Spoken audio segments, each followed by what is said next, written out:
The battalion auditorium at Fort Meade fell into deadly silence as Major General Nia Jefferson fixed her steely gaze on Lieutenant Colonel Cole Ramsey.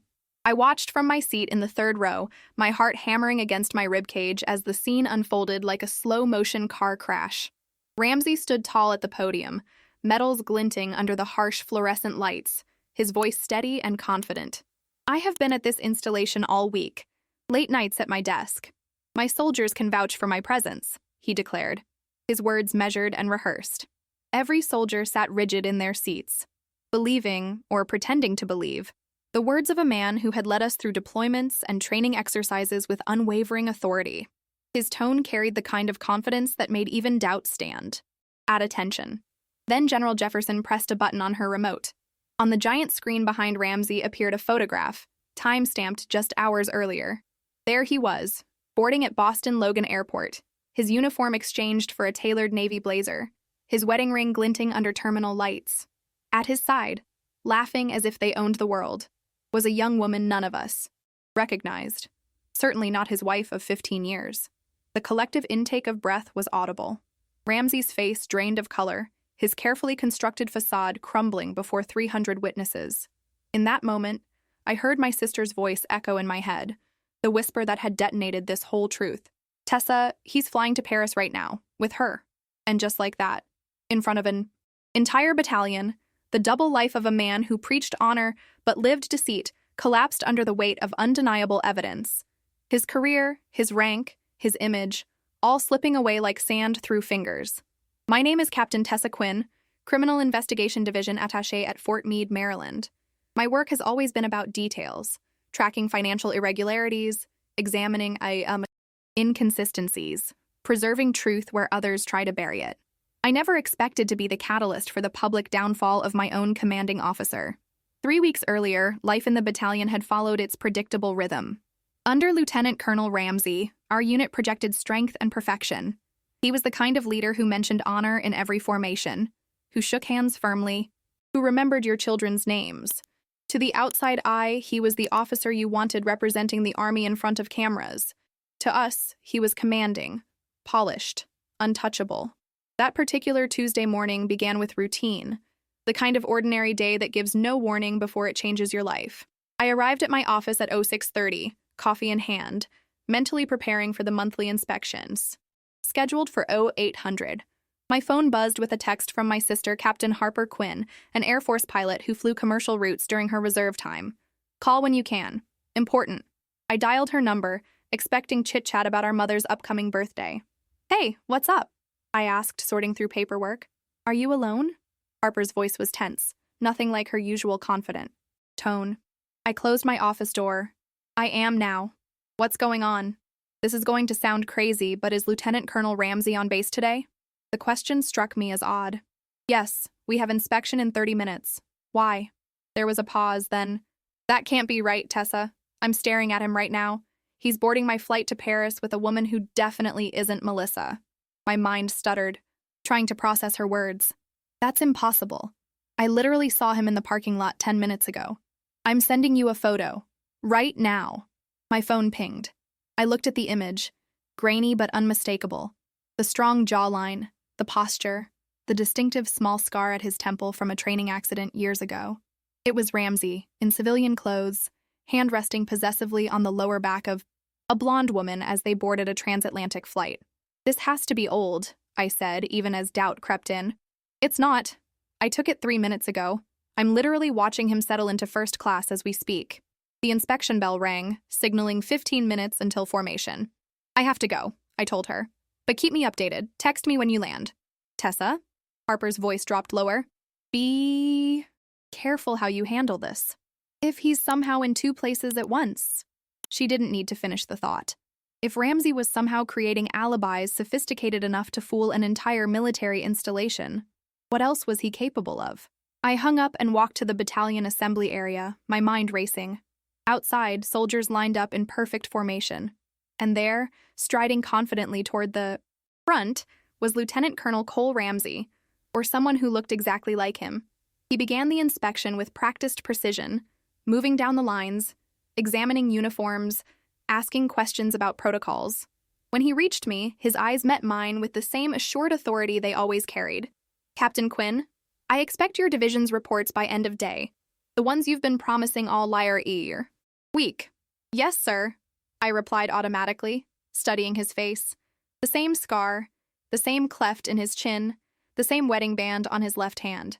If this wasn't Ramsey, it was the most perfect duplicate I'd ever seen. He moved on, continuing down the line. I pulled out my phone discreetly, checking the timestamp on Harper's photo. 7:43 a.m. Eastern Time. I looked at my watch. 7:54 a.m. 2 Ramseys. 2 locations. 11 minutes apart. Physically impossible. After formation, I returned to my office and closed the door. My training kicked in. Gather evidence, establish a timeline, verify facts. I pulled up the base's security logs, expecting to find inconsistencies that would explain this impossibility. Instead, what I found only deepened the mystery. According to every digital record, Lieutenant Colonel Ramsey had indeed been on base continuously for the past week. His keycard had accessed his office at 0545 that morning. His government vehicle had passed through the main gate at 0600. Security cameras showed him walking the hallways, attending meetings, working late. Yet my sister, whose judgment I trusted implicitly, was watching the same man board a flight to Paris. I pulled up earlier logs looking for patterns. Over the past 6 months, Ramsey had been present for every required function, every formation, every meeting. Yet there were odd gaps. Hours where his vehicle would be parked but no interior cameras captured his movements. Days where his keycard accessed rooms but no one recalled actually seeing him. My phone buzzed again. Harper had sent another photo before takeoff. Ramsey and the blonde woman now settled in their seats, champagne glasses in hand. Her caption read, "Definitely not military business. They just toasted to another perfect escape." A knock at my door startled me. I quickly locked my computer screen. "Come in," I called, composing my expression. Sergeant First Class Owen Tate entered, closing the door behind him. Tate had, been with the battalion longer than almost anyone. A sharp-eyed NCO with an uncanny ability to sense when something was off. "Permission to speak freely, Captain?" he asked, his expression serious. "Of course, Sergeant." He hesitated, then spoke quietly. "Something's wrong with the Colonel." My pulse quickened. "What do you mean?" "The inspection today. Did you notice his watch? Left wrist instead of right. And the scar. It was there, but..." He trailed off. "But what?" I pressed. "The scar was mirrored, backward. I've served under Colonel Ramsey for 4 years. His scar is on the right side of his temple. Today it was on the left." I stared at Tate, a chill running through me. "Are you absolutely certain?" He nodded grimly. "As certain as I am that whatever's happening here isn't right. And I think you've noticed it too." I made a decision then, one that would alter both our careers irreversibly. "Close the door, Sergeant. What I'm about to tell you doesn't leave this room." As Ramsey's inspection continued outside, I showed Tate my sister's photographs, explained the impossible timeline, and together, we began to unravel a deception so elaborate it would eventually bring down not just a commanding officer, but expose a breach that would shake Fort Meade to its foundations.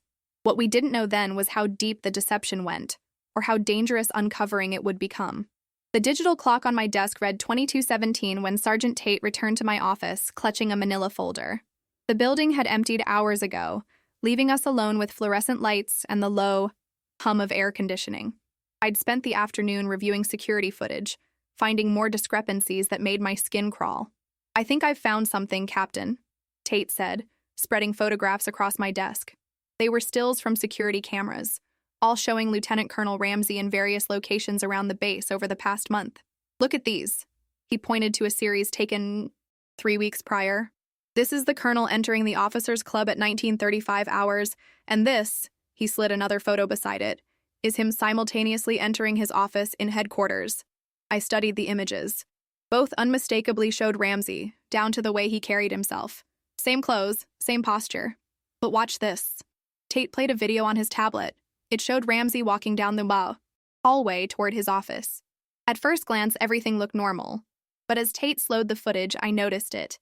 The shadows lagged slightly behind his movements, and in one frame, there was a subtle pixelation around his edges. "Deep fake technology," I whispered, the realization hitting me. Someone's manipulating the security footage. Not someone. Him. Tate pulled out another document. I checked the digital signatures.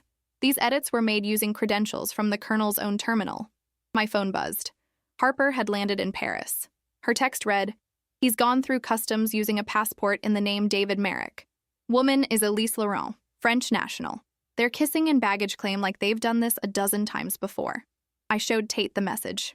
"We need to be very careful here. If Ramsey is creating digital alibis while traveling internationally under false identities, it's more than an affair." Tate finished my thought. It could be intelligence-related. Espionage. The word hung in the air between us. Fort Meade wasn't just any base. It housed NSA facilities, cybersecurity operations, intelligence units. Ramsey's security clearance gave him access to sensitive information that foreign entities would pay fortunes to obtain. "We can't take this to just anyone," I said. "If Ramsey has the ability to manipulate our systems this thoroughly, we don't know who might be compromised." Tate nodded. "Major General Jefferson. She's outside his direct chain but has the authority to act, and she's only been at Meade for 3 months. Less chance of being involved." "Agreed. But we need more evidence. Irrefutable proof that he's manipulating his digital footprint." For the next 2 days, Tate and I operated like shadows ourselves. We documented every inconsistency, cross-referenced timestamps, and created a parallel record of Ramsey's actual movements versus his digital alibi. Harper continued sending updates from Paris. Ramsey and his companion, visiting cafes, meeting with unidentified individuals, behaving like longtime lovers without a care in the world. Meanwhile, the Ramsey at Fort Meade carried on his duties with the same exacting standards and speeches about honor. In our morning briefing, he looked directly at me and said, "Integrity is our backbone, Captain Quinn. Without it, we're nothing but uniform and bluster." The irony was, so thick I could barely maintain my composure. On the 3rd day, we had our breakthrough. Analyzing the badge swipe logs revealed a pattern. Ramsey's credentials accessed secure areas in perfect 24-hour intervals, suggesting automated entry. Real humans don't operate with such mechanical precision. Tate discovered something else. A hidden program installed on the base's security network that replaced live camera feeds with pre-recorded footage during specific time windows. The program originated from a terminal in Ramsey's office, but was sophisticated enough that it would have gone undetected without dedicated searching. "This is military-grade deception software," Tate murmured as we examined the code. "This isn't something you pick up on the civilian market." By Friday, Harper had returned to the States. She came directly to my apartment off base, bringing with her a paper trail that made my blood run cold. Restaurant receipts, hotel folios, photographs of Ramsey meeting with individuals whose faces even I recognized from intelligence briefings. "Tessa, he's been doing this for at least a year," Harper said, spreading the evidence across my kitchen table. "Every time I fly the Paris route, I see him. Different women sometimes, but always the same pattern. And these men he's meeting, they're not tourists." That night, we compiled everything into a secure digital package and encrypted physical backups. The evidence was damning. Lieutenant Colonel Cole Ramsey, decorated officer and family man, was leading a sophisticated double life that involved not just infidelity but, what appeared to be unauthorized meetings with foreign nationals in positions of interest. At 800 the next morning, I requested a private meeting with Major General Jefferson. Her aide initially tried to schedule me for the following week, but when I mentioned it concerned a significant security breach involving command staff, I was ushered into her office within the hour. General Jefferson was not a woman who suffered fools or wasted time.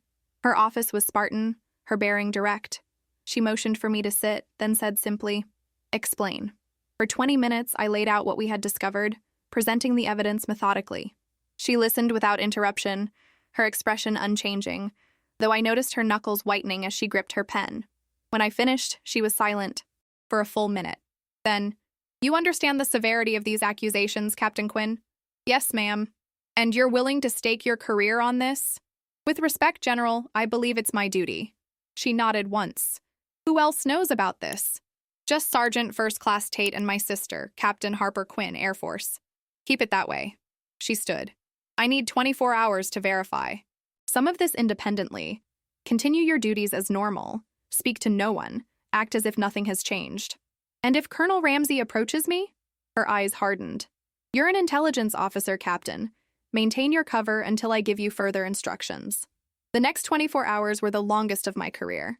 I performed my duties mechanically, avoiding direct contact with Ramsey whenever possible. Tate did the same. Our silent agreement to maintain normalcy requiring every ounce of professional training we possessed. At 09:15 the following morning, every officer and enlisted personnel in the battalion received an email calling for a mandatory formation in the auditorium at 1300 hours. No explanation was given.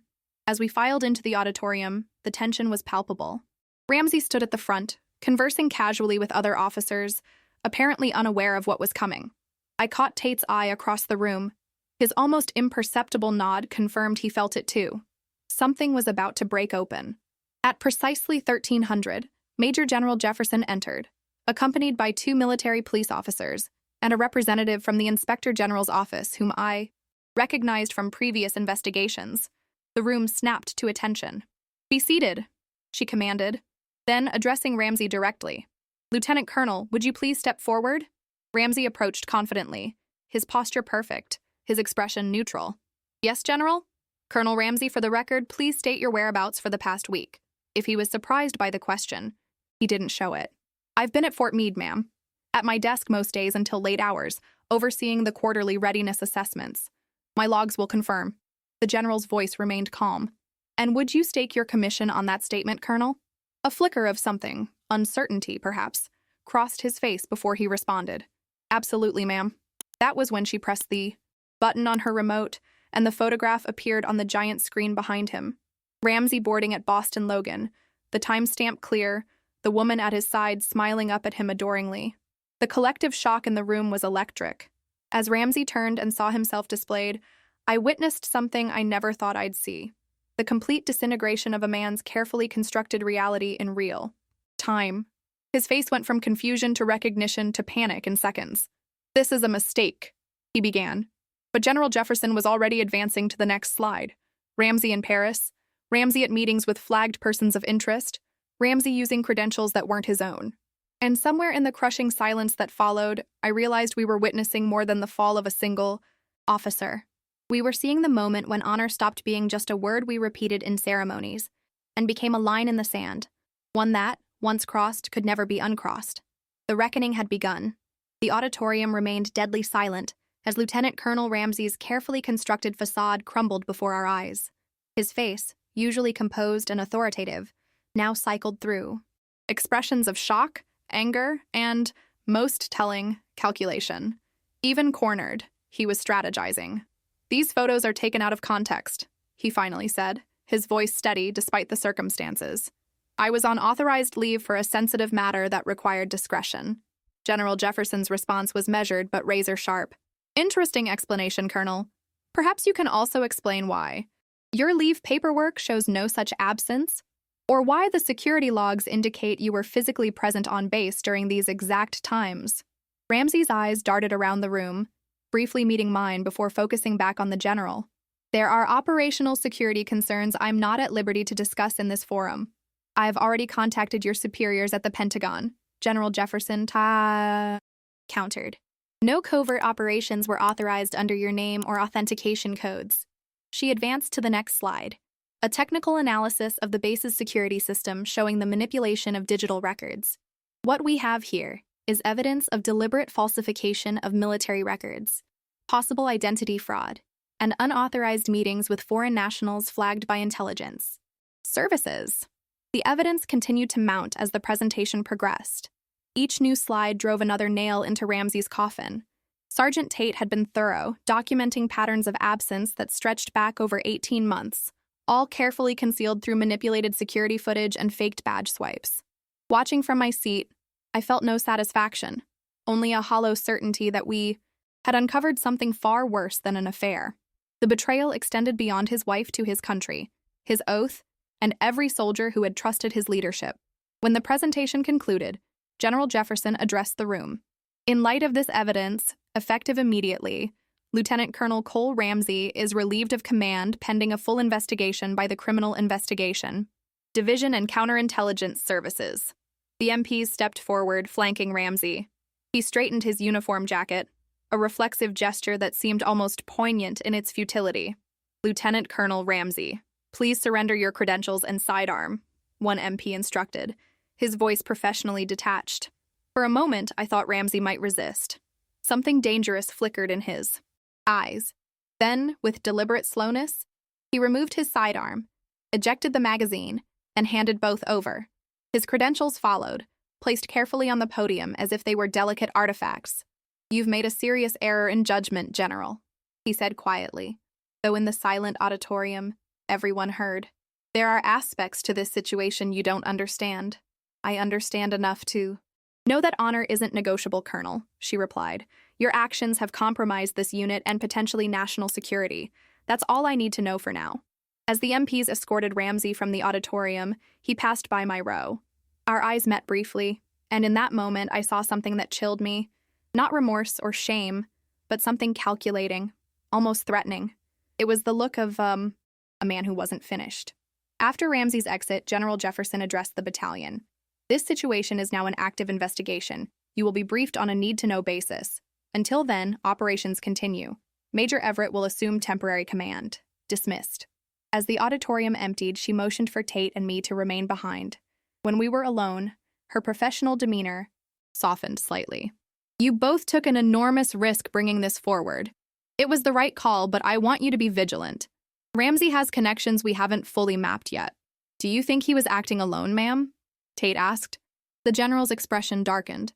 "That's what concerns me most. The sophistication of this deception suggests resources beyond a single individual. The question is whether we're dealing with personal indiscretion or something more coordinated." "The people he met with in Paris," I began. 3 of them were on intelligence watch lists. Not high-priority targets, but people of interest. "Which could mean anything from poor judgment in social circles to active espionage," Jefferson finished. "We need to assume the worst until proven otherwise." She handed us each a card with a secure phone number. "If anything unusual occurs, anything at all, you contact me directly. No intermediaries, no chain of command." "Understood." We both nodded.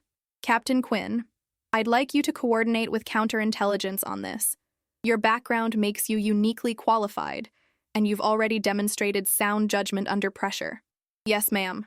"And Captain," she added as we prepared to leave, "your sister should be careful as well. Her involvement in exposing this situation puts her at risk too." The warning stayed with me as I walked back to my office. I called Harper immediately, briefing her on what had happened and the general's concerns. "I'll be fine," Harper assured me, though I detected a hint of tension in her voice. "I'm scheduled for the Tokyo route next week anyway, plenty of distance. Just watch your back," I urged. Ramsey didn't seem like someone who accepts defeat gracefully. "Neither do we Quinn sisters," she replied with forced lightness. "Besides, he can't exactly retaliate without further incriminating himself." I wished I shared her confidence.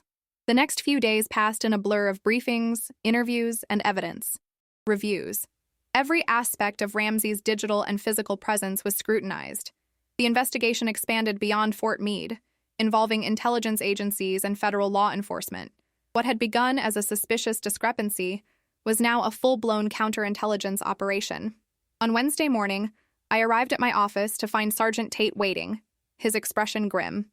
"Captain, we may have a problem." He showed me his tablet, displaying an email allegedly sent from my military account to Major General Jefferson the previous night. The email contained inflammatory statements questioning the general's handling of the investigation and implying that evidence had been manipulated to target Ramsey unfairly. "I never sent this," I said, staring at the message in disbelief. "I know," Tate replied, "but it originated from your authenticated account, using your security certificates." My stomach dropped. "Ramsey, he's using the same techniques to frame me." "That's my guess, but he shouldn't have access to any systems. His credentials were revoked."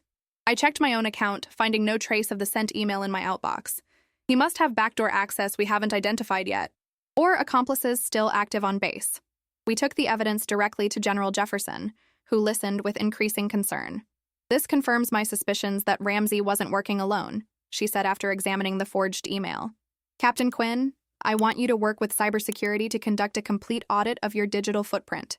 Every email, every log entry, every system access for the past month." "Yes, ma'am." "And both of you need to operate under the assumption that your communications may be compromised. Use secure channels only, preferably in-person meetings when discussing sensitive matters."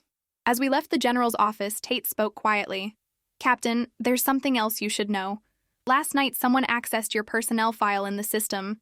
They viewed Your home address, emergency contacts, everything. The implication was clear. Ramsey or his associates were gathering information on me, perhaps as preparation for more serious retaliation. The thought sent a chill through me. "Does your sister know about this development?" Tate asked as we walked. "Not yet, she's flying today. You should warn her as soon as she lands. If they're targeting you, she could be vulnerable too." I nodded, feeling the weight of responsibility for having drawn Harper into this situation. What had begun as a simple verification of Ramsey's whereabouts had escalated into something dangerous enough to warrant counterintelligence involvement. That evening, I received a text from an unknown number. "You should have minded your own business, Captain. Some doors once opened can never be closed." I reported it immediately to General Jefferson and the investigative team. They traced it to a burner phone purchased with cash in Baltimore, but the trail went cold from there. Sleep eluded me that night. I checked my apartment's locks twice, kept my service weapon within reach, and found myself analyzing every sound from the street below. The knowledge that I had made a powerful enemy, one with resources, connections, and nothing left to lose, sat heavily on my shoulders. Yet beneath the anxiety, I felt a resolute certainty. Exposing Ramsey had been the right decision, regardless of personal risk. In the Army, we often talked about integrity as an abstract virtue, something to be listed alongside duty and honor in motivational speeches. But in that moment, lying awake and watchful in my darkened bedroom, I understood integrity as something tangible and costly, a choice with real consequences. And despite everything, it was a choice I would make again. The morning after receiving the threatening text, I arrived at the base earlier than usual, the sky still dark and the grounds quiet. The investigation into Ramsey was moving quickly, with military intelligence now taking the lead. According to Tate's sources, Ramsey had been transferred to a secure facility for questioning, though the details remained classified. I found General Jefferson already in her office, looking like she hadn't slept much either. "Captain Quinn," she greeted me, gesturing to a chair. "We've made some discoveries I thought you should be aware of." She slid a folder across her desk. Inside were financial records showing deposits into offshore accounts linked to Ramsey, substantial amounts that far exceeded a lieutenant colonel's salary. The transactions originated from shell companies that intelligence had tentatively connected to foreign interests. "It wasn't just an affair," I said, reviewing the documents. "This looks like espionage," Jefferson finished. "Or at minimum, selling access and information. We're still determining the extent of the compromise." She showed me more files, travel records indicating Ramsey had been making these ghost trips for nearly 2 years, all while maintaining his impeccable service record and reputation at Fort Meade. His technical expertise in cybersecurity had provided him with the knowledge to create his elaborate digital alibis. "What's most concerning," Jefferson continued, "is that he couldn't have done this alone. The sophistication of the technical deception, the consistency of his cover stories, it required infrastructure beyond what a single individual could manage." "Do we have any leads on potential accomplices?" I asked. "A few. We're investigating everyone who had close contact with Ramsey, especially those with similar technical skills." Her expression was grave. "Which brings me to my next point. Your security clearance has been temporarily elevated to allow you full access to this investigation. I need your expertise on this, Captain." I was simultaneously honored by her trust and sobered by the responsibility. "Thank you, ma'am. I won't let you down." "I know you won't. But understand what you're getting into. This investigation goes beyond Fort Meade. We're coordinating with FBI counterintelligence, NSA, and other agencies I'm not at liberty to name." She leaned forward. "And there are people who would prefer this stayed buried. People in positions to make life very difficult for those pushing too hard.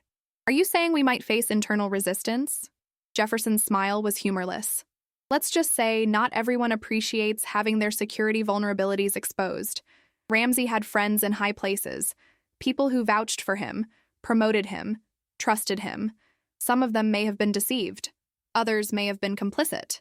The implications were staggering. If Ramsey's deception extended to higher echelons of military or government, we were no longer just investigating one man's betrayal, but potentially a network of compromised individuals." Later that morning, I met with the joint task force assembled to investigate the case. FBI agents, military intelligence officers, and cybersecurity specialists had transformed a secure conference room into an operations center. The walls were covered with timelines, connection maps, and surveillance photos. Ramsey's double life laid bare in meticulous detail. Special Agent Diane Mercer from FBI Counterintelligence led the briefing. Based on financial trails and communication patterns, we believe Colonel Ramsey has been providing sensitive information to foreign interests for approximately 22 months. The nature of this information remains unclear, but given his position and access, we must assume the worst. What about the technological aspect? I asked. The system manipulations that created his alibis were sophisticated. That's where it gets interesting, replied a cybersecurity specialist named Park. The malware used to alter security footage and create false badge swipe records isn't commercially available. It bears signatures similar to programs developed for intelligence services. Are you suggesting he had access to classified tools? Someone asked. Or someone provided them to him, Park answered. Either way, it indicates connections beyond civilian criminal networks. The briefing continued, each new detail painting a darker picture. Ramsey hadn't just betrayed his oath, he had potentially compromised national security using his position of trust to access and possibly sell sensitive information. After the meeting, Tate pulled me aside. Captain, there's something you should see. He led me to a secluded corner and showed me his tablet. On it was an image from a traffic camera near my apartment building, time-stamped the previous night at 2:17 a.m. The grainy photo showed a dark sedan parked across the street, a figure barely visible behind the wheel. This vehicle remained stationary for nearly 3 hours, Tate explained. It left shortly before dawn. I've run the plates. They're registered to a rental company that was used twice before by Ramsey under his alias. My mouth went dry. Someone was watching my apartment. That would be my assessment. I've arranged for increased patrols in your neighborhood, but you might consider temporary relocation. I thanked him for the warning, but decided against relocating. Moving would signal fear, and instinct told me showing weakness would only embolden whoever was watching me. That afternoon, I finally reached Harper. She had just landed in Tokyo and sounded exhausted. You need to be careful, I told her after explaining the latest developments. If they're watching me, they might target you too. I've already switched hotels, she replied, her voice tense. And I've contacted some Air Force friends here for backup. But Tessa, this is getting serious. Maybe you should step back from the investigation. I can't, I said simply. Not now. This is bigger than Ramsey. It's about everything we swore to protect. Harper was silent for a moment. I understand. Just be safe, okay? We Quinn sisters look out for each other. Always, I promised. That evening, as I drove home, I noticed a vehicle matching the description of the sedan from the traffic camera following at a discreet distance. Instead of heading to my apartment, I made a series of random turns, finally confirming that I was indeed being tailed. The driver was good, maintaining enough distance to avoid being obvious while never losing sight of me. Rather than leading them to my home, I drove directly to the nearest police station. The vehicle disappeared as soon as I turned into the station parking lot. I reported the incident to both local police and the task force, adding another piece to the growing puzzle of intimidation. When I finally reached my apartment, I did a thorough security check before entering. Nothing seemed disturbed, but the feeling of vulnerability persisted. I doubled my usual precautions, setting up improvised alarms on the doors and windows before trying to get some rest. Sleep came in fitful bursts, interrupted by every sound from the street below. In the early hours of the morning, my phone rang, the secure line provided by General Jefferson. Captain Quinn, her voice was crisp despite the hour. I need you at the base immediately. There's been a development. 20 minutes later, I arrived at the secured wing of headquarters where the task force had established operations. The room was buzzing with activity despite the early hour. General Jefferson met me at the door, her expression grave. Ramsey escaped custody 90 minutes ago. 2 guards injured, 1 critically. He had help. Sophisticated help. The news hit like a physical blow. How is that possible? He was in a secured facility. Power outage followed by a security system failure. Too coordinated to be coincidence. She lowered her voice. The thing is, Captain, the security protocols that failed were ones that Ramsey himself helped design last year. He knew exactly where the vulnerabilities were. Do we have any leads on his current location? Nothing solid, but given the timing and the surveillance on your apartment, she didn't need to finish the thought. Ramsey was free, and there was a very real possibility that I had become his primary target. The task force headquarters transformed into a hive of urgent activity following Ramsey's escape. FBI agents coordinated with local law enforcement, intelligence officers pored over surveillance feeds, and security around Fort Meade tightened to levels typically reserved for terrorist threats. I found myself at the center of it all, both investigator and potential target. We need to assume he'll come after key witnesses, Special Agent Mercer said during our emergency briefing. Captain Quinn and Sergeant Tate are at highest risk, followed by anyone else involved in the initial exposure. General Jefferson nodded. I've authorized protective details for both of you, effective immediately. I exchanged glances with Tate across the room. His expression mirrored my own discomfort. Neither of us had signed up to be protected. We were supposed to be the ones doing the protecting. With respect, ma'am, I began, a protective detail might limit my effectiveness in the investigation. Your effectiveness will be severely limited if you're dead, Captain, Jefferson replied bluntly. This isn't optional. Ramsey has already demonstrated both capability and intent to harm those he views as threats. The details of his escape painted a disturbing picture. He had somehow induced a power failure that disabled primary and backup security systems simultaneously. When the emergency protocols activated, he had attacked his guards with a precision that suggested advanced combat training beyond standard officer courses. One guard remained in critical condition with a crushed trachea. He's not just running, Agent Mercer noted. He's executing a predetermined plan. The question is whether he's working alone or being extracted by whoever he was working for. My phone vibrated. A message from Harper. Landing at Dulles tomorrow 0600. Need to talk in person. I showed it to Jefferson, who immediately ordered security for Harper's arrival. I don't want to spook her, I protested. Better spooked than vulnerable, the general replied. Your sister is as much a target as you are. She's the one who provided the initial photographic evidence. The rest of the day blurred into a relentless sequence of briefings, interviews, and security assessments. I provided detailed statements about every interaction I'd had with Ramsey over the past year, searching my memory for any comment or behavior that might offer insight into his connections or potential hideouts. By evening, the protective detail assigned to me had established positions around my apartment building. 2 agents would remain in the hallway outside my door, while others maintained a perimeter watch. The intrusion on my privacy was uncomfortable, but the alternative was potentially fatal. As I prepared to leave headquarters, Tate approached me, keeping his voice low. Captain, something doesn't feel right about all this. What do you mean? He glanced around to ensure we weren't overheard. The timing. Ramsey escapes just as we're identifying his financial connections. It's too convenient. You think someone tipped him off? I think we need to consider the possibility that the circle of trust just got a lot smaller. He handed me a small device. Burner phone. Use it. If you need to contact me outside official channels. I slipped it into my pocket, understanding the implication. If Ramsey had accomplices, they could potentially be anywhere, even within the task force itself. The drive home with my security detail was tense, both agents constantly scanning for threats. At my apartment, they conducted a thorough sweep before allowing me inside. The protective measures were professional but suffocating. My home no longer felt like my own space. I tried to sleep but found myself staring at the ceiling, mind racing through possibilities and contingencies. Around 2 a.m., I gave up and began reviewing case files again, searching for anything we might have missed. An hour later, the burner phone from Tate vibrated with a text. Check your secure email. Urgent. I opened my laptop and found a message from an anonymous account containing only a video file. After scanning it for malware, I played it with the volume low. The footage showed security camera views of the facility where Ramsey had been held. I watched as the lights flickered and died, plunging the corridors into darkness illuminated only by emergency lighting. But what caught my attention wasn't Ramsey's escape.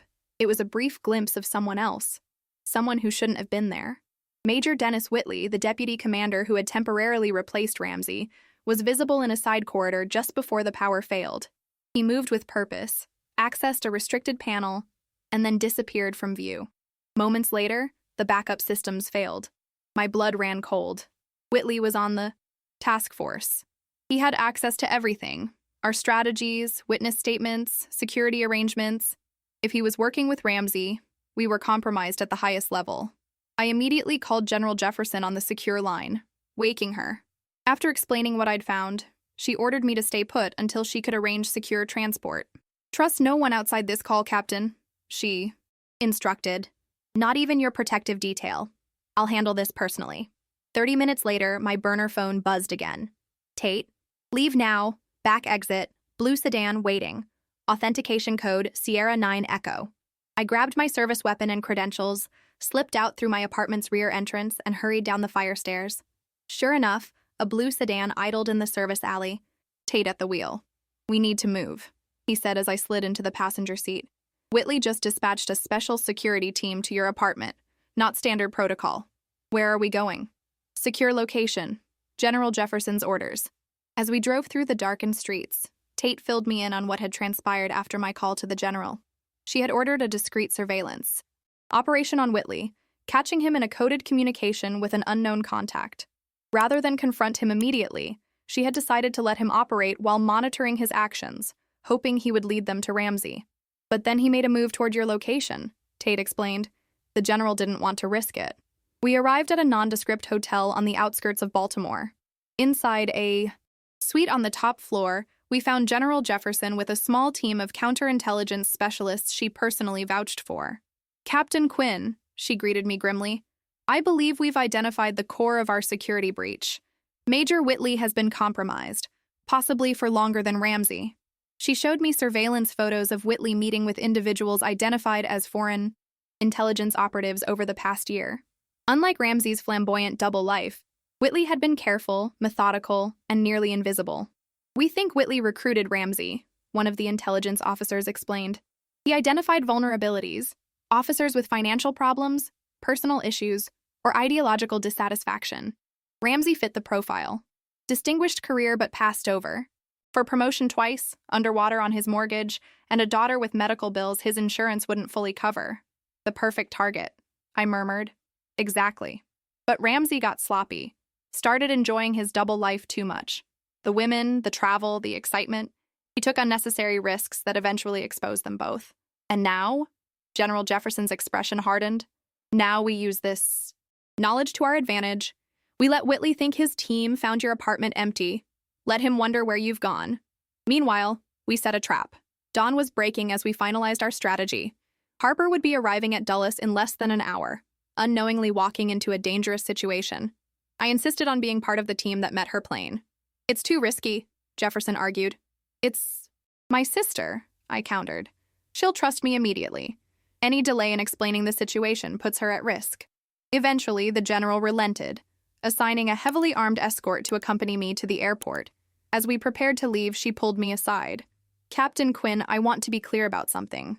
What you and Sergeant Tate did, exposing this conspiracy despite the personal risk, exemplifies the highest standards of this service. When this is over, whatever the outcome, that won't be forgotten." I nodded, appreciating her words, but focused entirely on the immediate future. Because despite all our precautions and planning, I couldn't shake the feeling that Ramsey was still one step ahead, watching, waiting, and preparing to strike when we least expected it. The morning. Air at Dulles International Airport felt charged with tension as I waited for Harper's flight to arrive. Despite the casual clothes and baseball cap that partially obscured my face, I remained acutely aware of my surroundings, scanning each passerby for threats. My security detail, 2 plainclothes agents who looked more like businessmen than soldiers, maintained positions nearby, eyes constantly moving behind sunglasses. Harper's flight landed at 06:18, 6 minutes ahead of schedule. I watched the arrival gate, heart pounding as passengers began streaming into the terminal. When she finally appeared, pulling a small carry-on, the relief I felt was palpable. She spotted me immediately, her face breaking into a smile that quickly faded as she registered my tense posture and the men flanking me. I met her halfway, embracing her tightly while whispering, "Act normal. We're being watched." To her credit, Harper didn't miss a beat. She laughed as if I'd said something amusing, then looped her arm through mine as we walked toward the exit. "How bad?" she murmured. "Bad enough that we're going straight to a secure location?" I replied under my breath. "Ramsey escaped, and he had help from inside." Her step faltered slightly, but she recovered quickly. "I brought you something from Tokyo," she said loudly for the benefit of anyone listening. "Can't wait to show you." We made it to the armored SUV, waiting in the short-term parking garage without incident. Only when the doors closed and the vehicle started moving did Harper drop the pretense. "Jesus, Tessa, when you said this was, serious. It's worse than we thought," I told her, explaining about Whitley's involvement and the broader conspiracy we were uncovering. "This isn't just about Ramsey's double life anymore. We're looking at a coordinated intelligence operation with multiple compromised officers. And I'm guessing my photos helped blow it open," she said grimly. "You did the right thing," I assured her. If you hadn't noticed him in Paris, who knows how long this would have continued or how much damage they could have done. The SUV took a circuitous route, doubling back several times to ensure we weren't being followed. Eventually, we arrived at a different hotel from the one I'd stayed at the previous night. Another security precaution implemented by General Jefferson. Inside a secured suite, we found Tate and several intelligence officers coordinating surveillance on Whitley. Large monitors displayed real-time footage from various locations around Fort Meade and beyond. One screen showed Whitley in his office, behaving as if nothing were amiss. "He thinks we don't know," Tate explained. "He's maintaining his cover while trying to locate you and contain the damage." General Jefferson arrived. Shortly after, immediately calling the team together for a briefing. "We've identified 3 more potential accomplices besides Whitley," she announced. "All officers with access to sensitive information, all showing irregular financial activities similar to Ramsey's pattern." She displayed their photographs, 2 men and 1 woman, all with exemplary service records and high-level security. Clearances. I recognized each of them. They had been colleagues, sometimes friends. The betrayal cut deep. "The working theory is that Whitley was the primary recruiter," Jefferson continued. "He identified vulnerable officers and gradually brought them into the operation. Ramsey appears to have been one of the first recruits, eventually becoming Whitley's lieutenant." "What were they after?" Harper asked. "What kind of intelligence?" "Based on their access and the known meetings with foreign contacts, we believe they were selling a combination of cybersecurity vulnerabilities, troop movement information, and technical specifications for emerging weapons systems." The scale of the betrayal was staggering. If accurate, this wasn't just espionage. It was a massive compromise of national security that could put countless lives at risk. "Our priority now is locating Ramsey," Jefferson stated. "He's the loose thread that could unravel the entire operation. We believe Whitley is attempting to either extract him or eliminate him as a liability." "And we're the other loose threads," I observed. Jefferson nodded grimly. "Which is why you'll both remain under protection.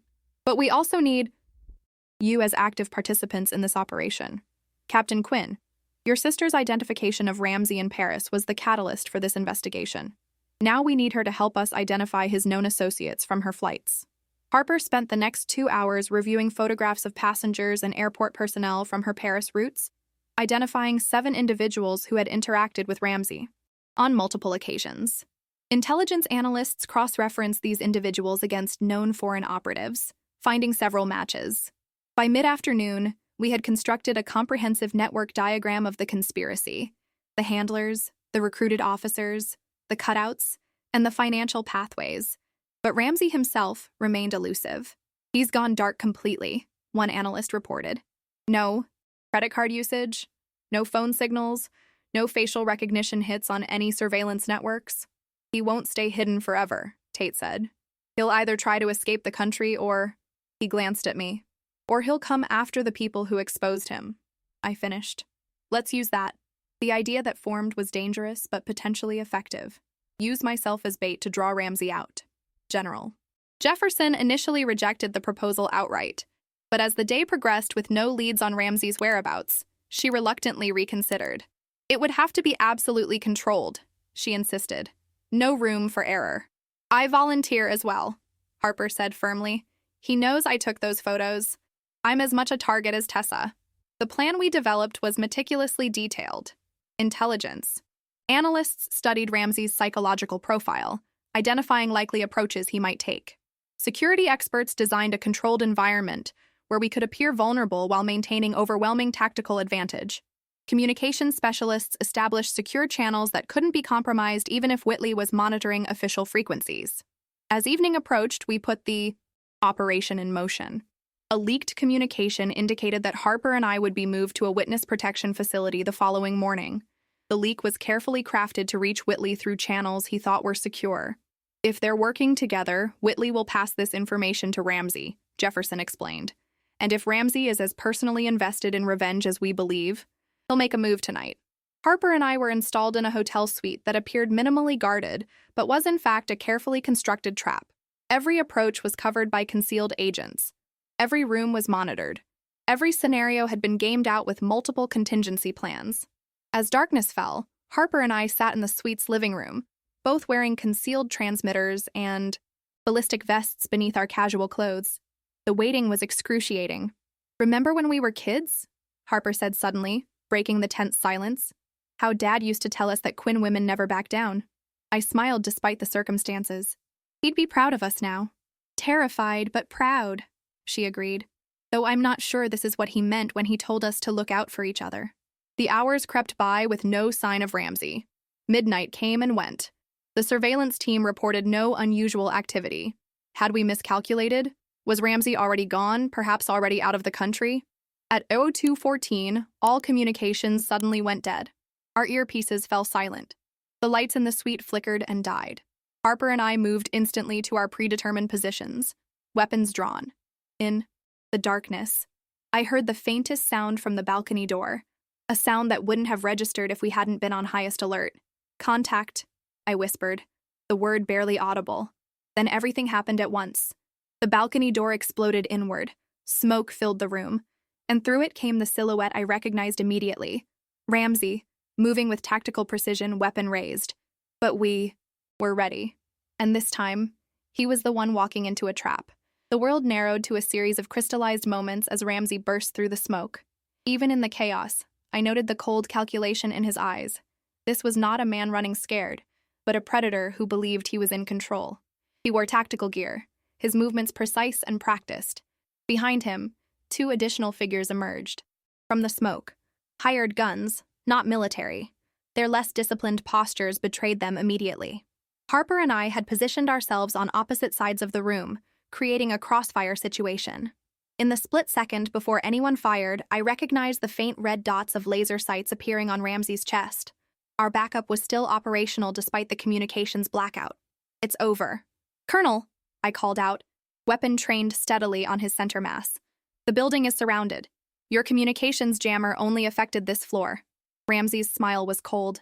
Captain Quinn, always so confident, but you've miscalculated badly this time. A sudden explosion rocked the building from several floors below, powerful enough to shake dust from the ceiling and momentarily distract everyone. In that fractional hesitation, Ramsey fired twice, not at us, but at the ceiling sprinklers, triggering the system. Water cascaded down, further obscuring visibility as alarms blared throughout the building. The 2 men with Ramsey moved with practiced coordination, one laying down cover fire while the other advanced. I dove behind an overturned coffee table as bullets splintered the wood. Around me. Across the room, Harper had taken position behind a solid column, returning fire with measured precision. Through my earpiece came a burst of static. Then General Jefferson's voice. Quinn, status, engaged with Ramsey and 2 unknowns, I shouted over the gunfire. Backup needed. 60 seconds out, came the reply. Ramsey used the confusion to advance deeper into the suite, moving toward the bedroom, where we had deliberately left a laptop containing classified information about the investigation.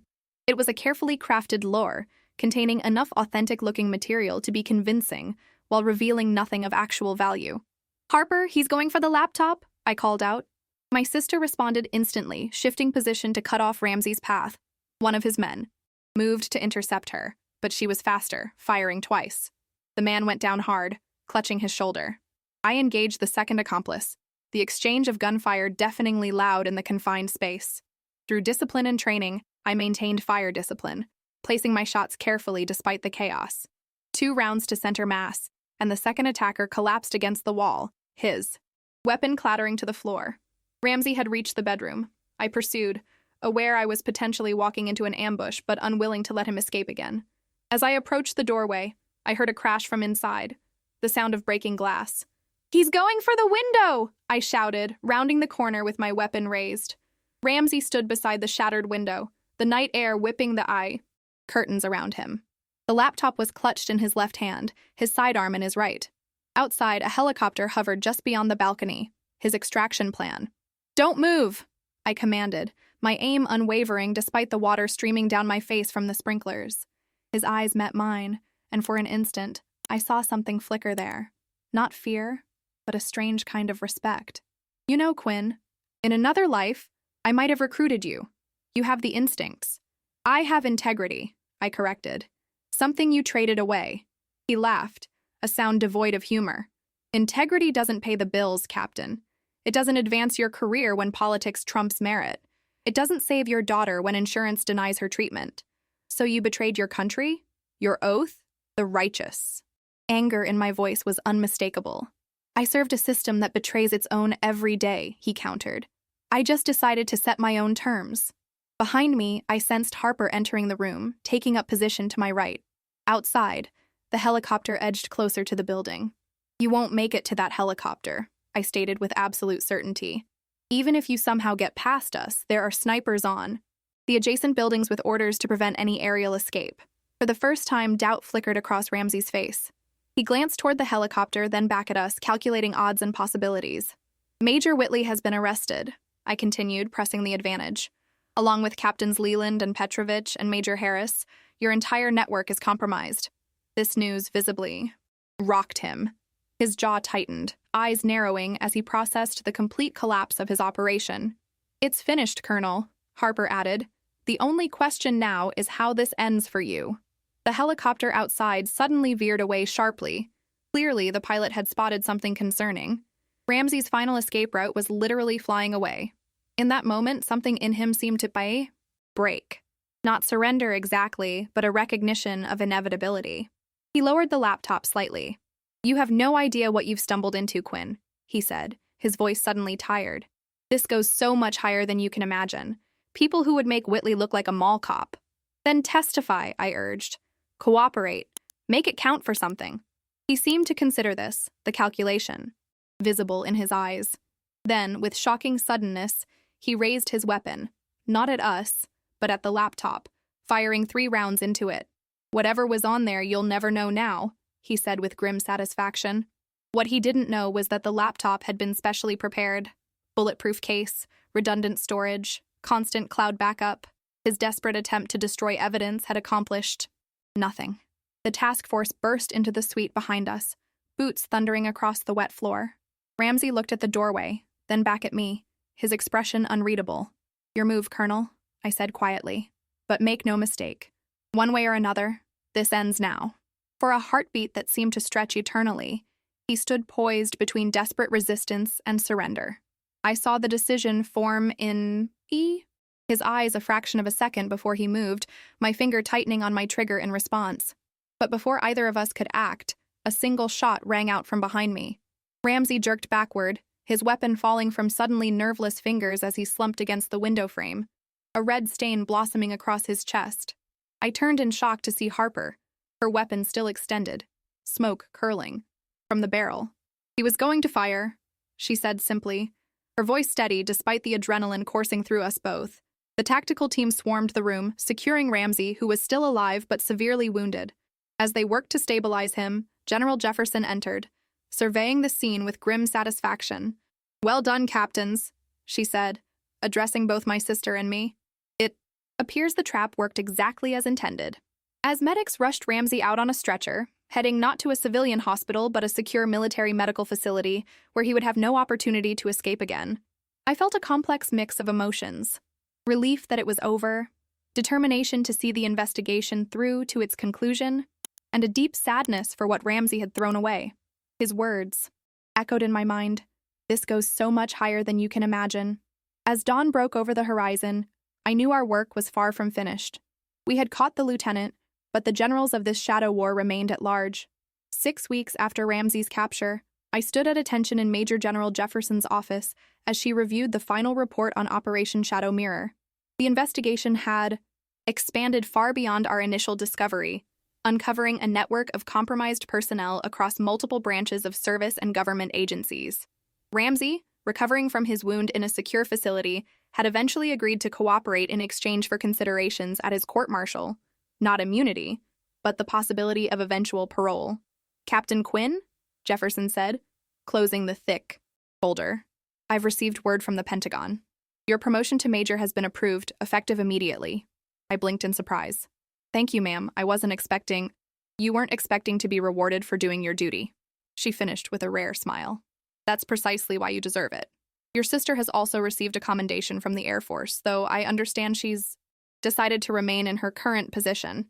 Harper had returned to flying 2 weeks ago, insisting that the routine and discipline of piloting was exactly what she needed after our ordeal. We spoke almost daily now, our bond strengthened by the crucible we had endured together. The investigation continues into the higher-level connections Ramsey mentioned, Jefferson continued, her expression turning serious. 2 flag officers and a deputy director have been quietly removed pending further inquiry. This will take years to fully unravel. And Whitley? I asked, refusing to cooperate, unlike Ramsey. But the evidence against him is overwhelming. He'll spend the rest of his life in Leavenworth. She stood, moving to the window that overlooked the parade ground. The most difficult part has been maintaining operational security while cleaning house. The public can never know the full extent of this breach. I understood the necessity, though it meant that our actions would remain largely unacknowledged outside a small circle. The true scope of what we had uncovered and prevented would be hidden behind classified markings and redacted reports. In 2 weeks, there will be a change of command ceremony, Jefferson said, turning back to face me. I've requested that you be assigned as the new battalion XO. Your experience and proven integrity make you the ideal candidate to help rebuild what Ramsey damaged. The offer stunned me. Executive officer was a prestigious position, typically reserved for officers with more time in service. I'm honored, General, and ready for the challenge. I know you are. She extended her hand, which I shook firmly. Dismissed, Major Quinn. As I walked across the base afterward, the weight of my new rank and responsibilities settled on my shoulders. The physical reminders of our ordeal had mostly faded, the bruises from the confrontation with Ramsey, the sleepless nights during the investigation, but the psychological impact remained. I viewed my fellow officers with a more measured trust now, aware that integrity wasn't universal even among those who preached it loudest. Near the battalion headquarters, I spotted Sergeant First Class Tate, recently promoted himself in recognition of his role in exposing the conspiracy. He saluted as I approached.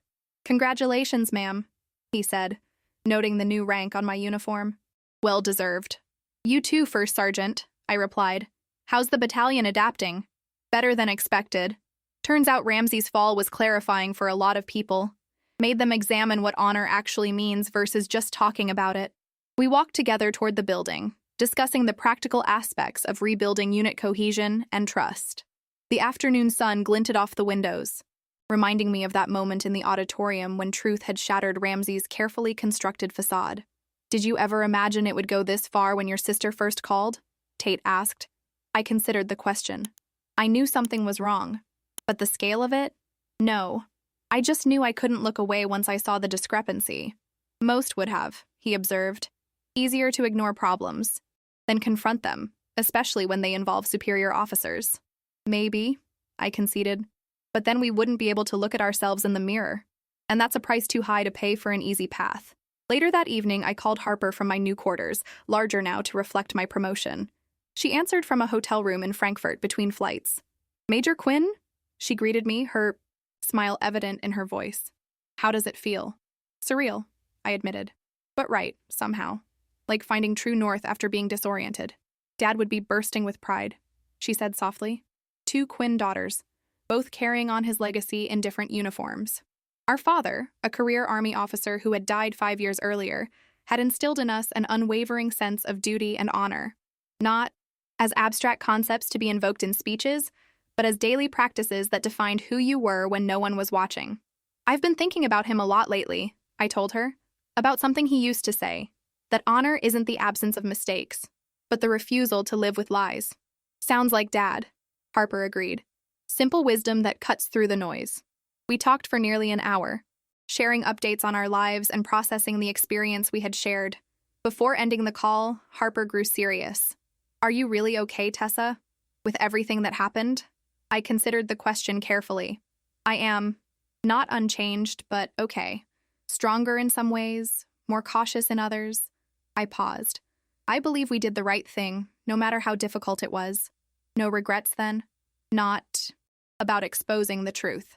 My only regret is that Ramsey and the others betrayed everything they claimed to stand for, that they chose expedience over honor. After we said goodbye, I walked to my window, looking out at the base now quiet under the evening sky. In the distance, a formation of young soldiers jogged past, voices unified in a cadence about integrity and service. Their faces were earnest, believing every word they chanted. I thought of Ramsey, who had once been just as earnest, before he allowed disillusionment to corrode his principles. I thought of the officers and enlisted personnel who had stood in that auditorium, witnessing the consequences of betrayal, and I thought of my own path forward, the responsibility to embody the values I had defended. The investigation would continue, reaching into shadowed corners of power and influence. Some truths would remain classified. Some justice would happen behind closed doors. But the essential victory had already been won, not just in capturing those who had betrayed their oaths, but in refusing to look away when it would have been easier to remain silent. The next morning, I would put on my uniform with its new rank, insignia, and step into a role I had earned through unwavering commitment to truth. I would face the battalion as their new XO, tasked with rebuilding what deception had damaged. It would not be easy, but then, integrity rarely was. As darkness settled over Fort Meade, I remembered General Jefferson's words from that first confrontation in the auditorium. Honor isn't negotiable. She was right. And in a world of shifting loyalties and convenient compromises, that certainty was enough to guide my way forward. A true north that would never lead astray those who had the courage to follow it.